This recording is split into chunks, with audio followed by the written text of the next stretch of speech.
그런 여정이었지만은 그러나 그들은 그 어려운 여건 속에서도 하나님께 감사하고 기도하고 찬송하고 예배 드리면서 4개월의 시간을 보냅니다. 그의 겨울 12월 26일에 미국의 플리머스에 도착을 하게 됩니다. 도착한 후에도 그들은 날마다 모여서 아무것도 갖춰진 것이 없었지만은 시편 100편을 읽으면서 하나님 앞에 감사의 기도를 드리고 예배를 드렸습니다. 특히 그의 겨울에는 굉장히 추웠습니다. 그리고 전염병도 돌아가지고 44명이나 생명을 잃게 됩니다. 마침 인디안들의 도움으로 살아남은 사람들은 이듬해 봄에 씨앗을 뿌리고 열심히 농사를 지어서 가을에 많은 열매를 거두어서 자신들을 도와준 인도들과 함께 수확한 곡식과 채소와 과일을 나누어 먹으면서 하나님 앞에 감사 예배를 드렸습니다. 이 감사 예배가 자자손손 이어지면서 미국의 초대 대통령인 조지 워싱턴에 의해서 추수 감사절로 공식 선포가 되면서 이제 시작이 되는 것이죠. 그런데 이제 영국의 관습이라고 해서 일시적으로 폐쇄되었다가 링컨 대통령에 의해서 다시 국경일로 정해지고 오늘날까지 미국의 가장 큰 절기로 지켜오고 있습니다. 미국이 지금 세계를 이끌어가는 큰 강대국, 그렇게 복된 나라가 된 것은 이렇게 하나님 앞에 감사할 줄 알았던 청교도들의 신앙이 그 역사의 바탕에 깔려있기 때문에 그렇습니다. 하나님 앞에 감사드리면 하나님은 그 감사를 받으시고 반드시 감사하는 자들에게 놀란 복을 내려주시는 것입니다. 하나님께서 이 땅에 두 가지 씨앗을 뿌려 놓으셨다고 합니다. 하나는 감사의 씨앗입니다. 감사하며 살아가는 사람들은 아무것도 없는 땅에서 귀한 것을 캐냅니다. 아무것도 없는 인생 같지만 감사하는 사람들은 그 인생을 통해서 황금을 캐내는 그런 은혜를 경험하게 되는 것입니다. 감사하며 일하는 손은 언제나 기적을 일으키고 축복을 일구어냅니다. 감사하는 개인이나 가정이나 국가는 잘되게 되어 있습니다. 무엇을 하더라도 잘되게 되어 있고 감사할 수 없을 만큼 감사할 일들이 쏟아지는 그런 복을 누리게 된다는 것이죠. 그래서 감사는 곧 축복이다, 그렇게 말합니다. 또 다른 하나의 씨앗은 원망과 불평의 씨앗입니다. 평생토록 원망하고 불평하는 자에게는 계속해서 불만거리만 쌓이게 되어 있고 저주와 불행을 캐내고 행복한 삶을 살아갈 수가 없습니다. 자기가 바로 웅덩이에 빠지게 되고 가정도 국가도 다 망하게 되는 것입니다. 하나님 앞에 감사할 줄 아는 개인과 가정과 국가가 잘 된다라고 하는 것을 성경도 가르쳐주고 있고 오늘날 세계의 역사가 우리에게 가르쳐주고 있습니다. 그런데 우리에게 늘 좋은 일만 있어서 감사할 수 있는 것은 아닙니다. 우리 믿음의 사람들에게도 어려움이 올 때도 있고 환난이 올 때도 있고 불평하고 원망할 일이 생길 수도 있습니다. 그러나 그럴 때 감사를 선택을 하고 그럴 때에 감사의 씨앗을 뿌리는 것이 굉장히 중요하다는 것이죠. 유명한 CCM 가운데 God will make way라고 하는 유명한 CCM이 있습니다. 우리나라에 번역이 되어서 소개될 때 나의 가는 길이라고 하는 제목으로 번역이 되어서 소개되고 있는데 이 노래를 작곡한 분은 돈 모엔이라고 하는 아주 전설적인 크리스찬 싱어송라이터고 워십 리더라는 분인데 1992년에 이 도브 어워드에서 이 God will make way라는 이 노래를 가지고 상을 받고 또 전 세계 크리스찬들에게 굉장한 반응을 불러일으켰던 아주 유명한 곡입니다. 우리 시와 찬미에도 338번에 수록이 되어 있는데 그 가사를 보면 이렇게 번역을 해봤습니다. 나의 가는 길 주님 인도하시네.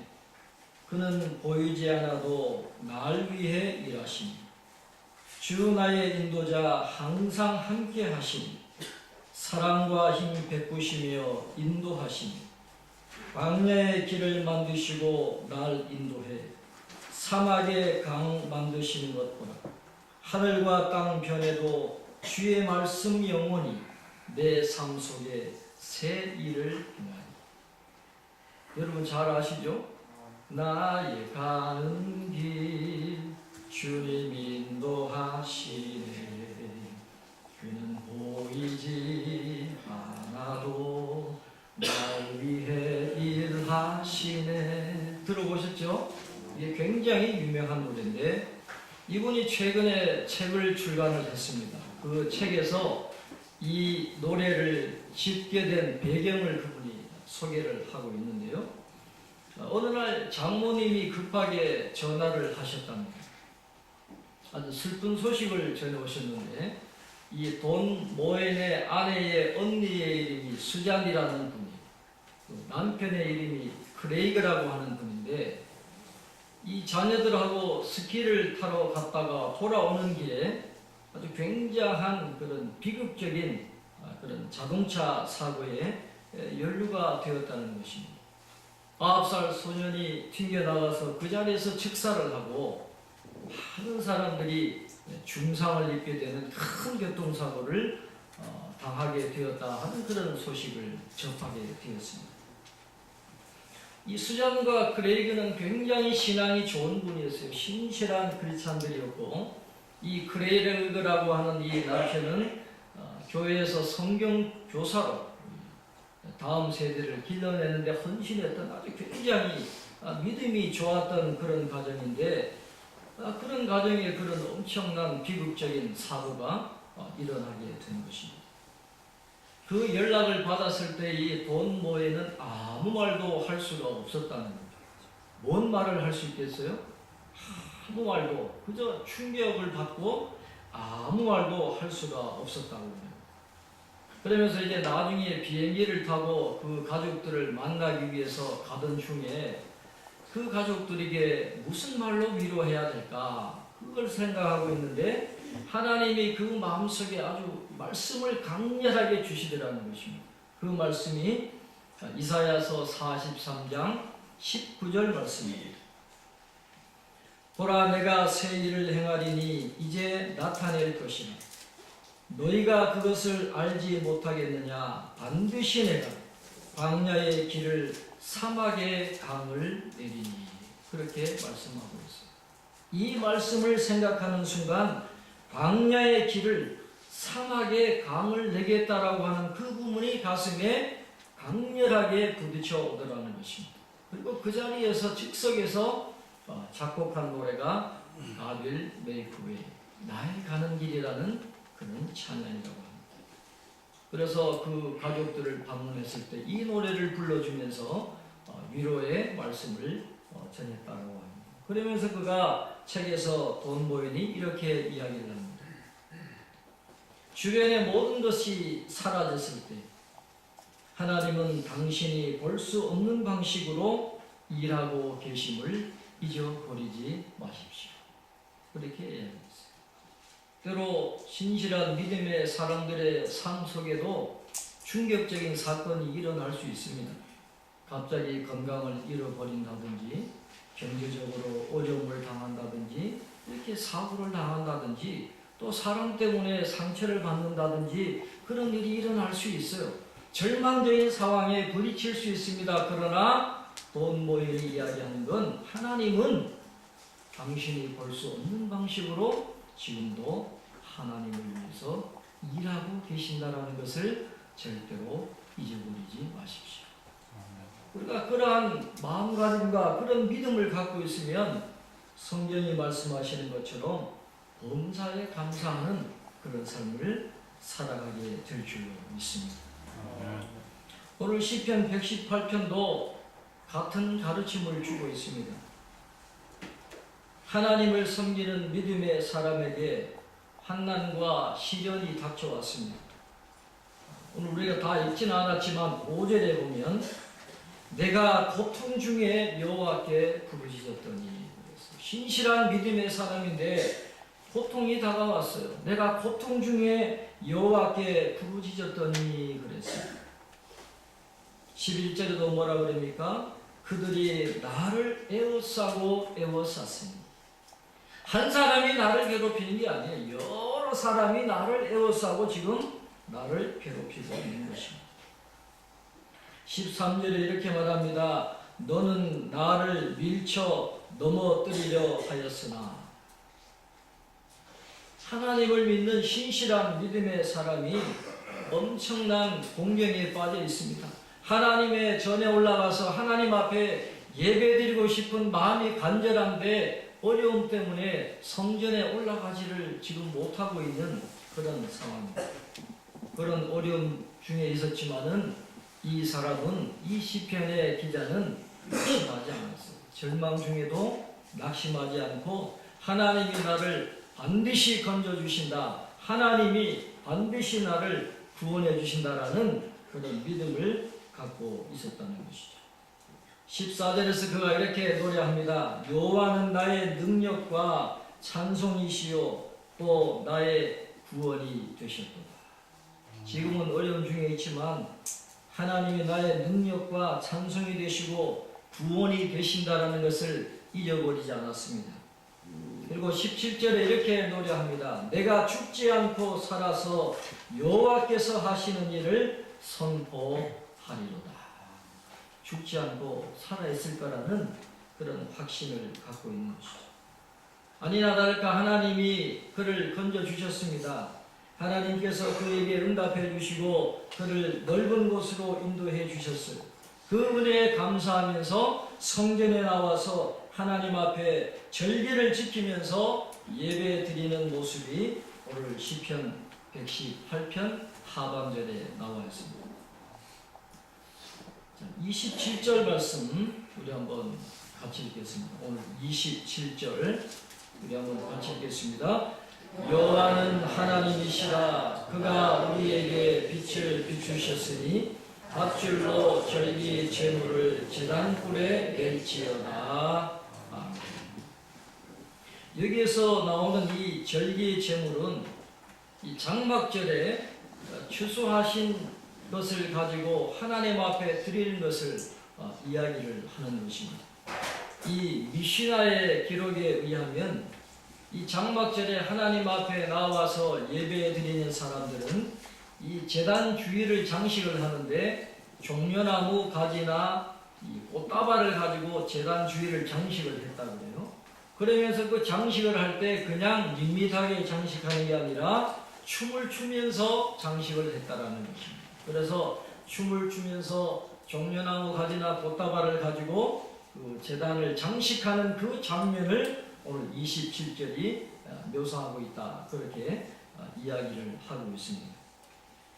오늘 우리가 추수감사주의를 드리는 것처럼 1년 동안 베풀어 주신 하나님의 은혜에 감사하면서 장막제를 지키면서 춤을 추면서 제단을 장식하는 그런 모습이 나오고 있습니다. 그렇게 춤을 추면서 그들이 하나님 앞에 노래하는, 고백하는 내용이 무엇입니까?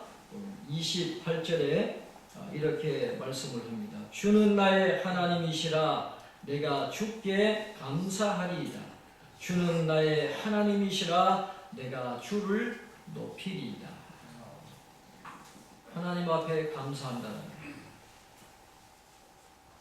주는 나의 하나님이시라. 내가 주를 높이리라. 내가 주께 감사하리이다.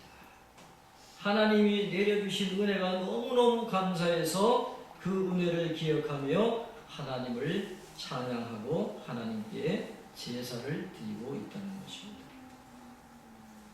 무엇이 그렇게 감사했을까? 장로님 기도해 주셨지만 우리가 구원받은 것 너무너무 감사합니다. 한 해 동안 살아온 모든 게 다 하나님의 은혜고 결실하게 하신 것도 다 하나님의 은혜입니다. 그와 더불어서 또 한 가지 오늘 이 시편 기자가 하나님께 감사한 것은 환난 중에서 나를 건져주신 그 구원의 은혜를 하나님 앞에 특별히 감사하고 고백하면서 예배를 드리고 있다는 것입니다. 오늘 23절에 보면 이렇게 말씀을 합니다. 오늘 23절에 보시면 이는 여호와께서 행하신 것이요 우리 눈에 기이한 바로다, 그렇게 말씀을 하고 있습니다. 기이한 바라 그랬습니다. 이 기이한 바라는 히브리어 단어가 니플라트라고 하는 그런 단어를 썼는데 놀랍다, 이상하다라는 그런 뜻이에요. 이 단어는 인간의 행위를 묘사할 때 쓰지 않고 특별히 하나님의 행위, 우리를 구원해 주시고 우리를 건져 주시는 초자연적인 행위를 묘사할 때 이 단어를 썼다는 것이죠. 그러니까 하나님이 구원해 주신 것이 사람의 힘으로는 할 수 없는 불가능한 상황에서 하나님이 나를 구원해 주셨다. 바로 그 고백을 하고 있는 것입니다. 이 니플라트라고 하는 단어가 어디에 쓰였냐 하면 출애굽기 3장 20절 말씀에도 사용이 되었습니다. 출애굽기 3장 20절에 보면 내가 내 손을 들어 애굽 중에 여러 가지 이적으로 그 나라를 친 후에야 그가 너희를 보내리라, 그렇게 말했어요. 이적이라는 단어, 이게 바로 니플라트라는 단어. 사람의 힘으로 안 된다라는 거죠. 그 강대국이었던 애굽의 손에서 어떻게 탈출할 수 있었겠어요? 사람의 힘이 아니라는 것입니다. 하나님의 능력, 하나님이 베풀어 주신 기적, 그 기이한 바 때문에 그들이 탈출할 수 있었다라는 것이죠. 그래서 이스라엘 백성들은 대대로 이것을 기억하고 하나님 앞에 감사하는 그런 모습을 보여주고 있습니다. 마찬가지로 오늘 시인도 그렇게 큰 환난과 어려움에서 건진받은 것이 기이한 바였다는 것, 하나님의 기적이라는 것입니다. 하나님이 베풀어 주신 이적이라는 것이 자신의 능력이 아니었다는 것입니다. 나의 능력과 찬송과 구원이 되시는 하나님의 그 능력으로 구원받았기 때문에 그 은혜가 너무너무 감사해서 장막절 절기를 맞이해서 하나님 앞에 나와 예물을 드리면서 하나님 앞에 춤을 추면서 지금 감사의 고백을 드리고 있다는 것이죠. 그렇게 하나님의 은혜를 기억하고 하나님 앞에 나와서 예배드리고 감사하는 자들은 하나님이 반드시 복을 주십니다. 오늘 26절에 이렇게 말씀을 합니다. 오늘 26절 우리 한번 같이 읽겠습니다. 여호와의 이름으로 오는 자가 복이 있으며 우리가 여호와의 집에서 너희를 축복하였도다. 여호와의 이름으로 오는 자, 하나님의 은혜에 감사해서 하나님의 성전에 올라와서 하나님 앞에 예배드리는 자, 그 자가 복이 있다라는 것입니다. 우리가 여호와의 집에서 너희를 축복하였도다. 우리는 누굽니까? 제사장들이거든요. 그 성전에서 제사장들이 그 하나님 앞에 예배드리는 백성들에게 축복해주는 그런 장면이 오늘 26절에 나와 있습니다. 민수기 6장 24절부터 26절에 보면 그 유명한 제사장의 축복의 말씀이 나오고 있잖아요. 여호와는 내게 복을 주시고 너를 지키시기를 원하며 여호와는 그의 얼굴을 내게 비추사 은혜 베푸시기를 원하며 여호와는 그 얼굴을 내게로 향하여 드사 평강 주시기를 원하노라. 그렇게 제사장들이 하나님의 백성들에게 그렇게 선포하면 하나님이 그 제사장의 축복의 말씀대로 그 하나님의 백성들에게 복을 내려 주신다라는 것입니다. 유대 그 랍비들이 전해주는 경고가 지금도 내려오고 있는데 그들이 이렇게 경고를 했습니다. 당신은 행여이 초라한 제사장이 나에게 무슨 축복을 베풀 수 있겠는가라는 말을 하지 말라. 왜냐하면 당신에게 복을 주시는 자는 그 제사장이 아니라 그 제사장을 통해 말씀하시는 거룩하신 하나님이시기 때문이다. 그렇게 이야기했어요. 제사장이 아니라 하나님이 복을 주시는 것입니다. 하나님의 은혜를 기억하고 하나님 앞에 예물을 드리고 하나님 앞에 감사하며 찬양하고 예배드리는 자들을 하나님이 그들을 기뻐하시고 하나님이 그들에게 여호와의 집에서 복을 내려 주시겠다. 그렇게 약속을 하고 있습니다. 오늘 시편 기자가 하나님의 은혜에 감사하면서 성전에 나와서 예배를 드린 것처럼 오늘도 주의 몸된 교회에 나와서 하나님께 추수감사주일 예배를 드리고 또 빈손으로 나오지 않고 물질을 드리고 절기제물을 드리며 하나님을 높여드리는 우리 모든 성도들에게 하나님께서 그 과거의 제사장들을 통해서 성전에서 복을 주셨던 것처럼 오늘 이 주의 몸된 교회에서 여러분 한 분 한 분 위에 놀라운 복으로 충만하게 채워주실 줄로 믿습니다. 이제 말씀을 맺겠습니다. 잉글랜드의 작가인 아이작 월튼이라고 하는 분은 하나님의 주소가 두 곳이라 그렇게 이야기했어요. 하나님의 주소는 두 곳인데 하나는 하늘나라다.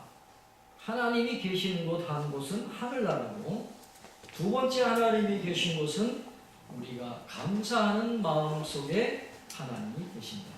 그렇게 말씀을 드렸습니다. 그래서 감사하는 마음이 그렇게 중요한 거예요. 우리 성도는 구원받은 우리는 감사는 선택이 아니에요. 우리의 존재의 본질입니다. 그래서 늘 감사할 때 주님이 우리와 함께 하시고 은혜를 베풀어 주신다는 것입니다. 이혜인 수녀님의 글을 소개하면서 말씀을 마치려고 합니다. 먼저 소개해드릴 글의 제목은 감사의 행복이라는 그런 글인데 이렇게 되어 있습니다. 내 하루의 처음과 마지막 기도, 한 해의 처음과 마지막 기도, 그리고 내 생애의 처음과 마지막 기도는 감사합니다라는 말이 되도록 감사를 하나의 숨결 같은 노래로 부르고 싶습니다. 감사하면 아름다우리라. 감사하면 행복하리라. 감사하면 따뜻하리라. 감사하면 웃게 되리라. 지구촌에서 일어나는 아프고 슬픈 일들에 눈물 흘릴 줄 알고 멀리 있는 이웃의 고통과 불행에 함께 괴로워할 수 있는 따뜻한 연민의 마음과 구체적으로 도우려는 의지와 열정이 있음을 감사합니다. 좀 더 겸손한 눈길로 사람들을 바라보고 삶을 이해하는 법을 배울 수 있게 한 크고 작은 사건들과 이름 모를 비애에도 감사합니다. 이제 다시 향기로운 꽃으로 피어나려는 나의 다른 마음이 바로 감사이게 하소서. 그렇게 적고 있습니다. 또 다른 글을 소개해드리면 약 먹을 때 하는 기도라는 글이 있습니다. 이혜인 수녀님이 암에 걸렸잖아요. 이제 회복을 하셨는데 그가 약을 먹을 때 이런 기도를 드렸다. 아직 살아서 약을 먹을 수 있음을 새롭게 감사해야 할 것입니다. 심사숙고하며 내 몸에 맞게 골고루 처방을 내려준 의사 선생님께도 감사해야 할 것입니다. 때마다 약을 챙겨주는 가족과 친지들에게도 고마운 마음 잊지 않으려 오늘은 겸손히 마음을 모읍니다. 사랑과 진리의 하나님, 제가 여러 종류의 약을 먹을 때마다 약을 만든 사람들을 기억하며 믿음과 신뢰 속에 감사하게 하소서. 제가 먹은 약들이 제 몸속에서 길을 잘 찾아 좋은 역할을 하게 도와주시고 저도 살아있는 동안 누군가에게 희망을 주는 약이 되게 하소서. 그렇게 암 치료하면서도 힘들게 약을 먹으면서도 이 감사하는 마음을 잃지 않았다. 그렇게 고백을 하고 있습니다. 감사하면 아름다우리라. 감사하면 행복합니다. 감사하면 따뜻합니다. 감사하면 웃게 됩니다. 이혜인 수녀님의 그 감사하는 마음이 오늘 저와 여러분의 마음속에 충만한 그런 감사의 마음이 되시기를 바라고, 적어도 이번 한 주간 동안은 우리가 늘 감사해야 되겠지만 이번 한 주간 동안은 하나님 앞에 감사하고 우리가 감사해야 될 분들을 기억하면서 감사를 표현하는 그런 귀한 시간들로 잘 마무리해 나가는 저와 여러분 되시기를 주님의 이름으로 축원합니다. 기도하겠습니다.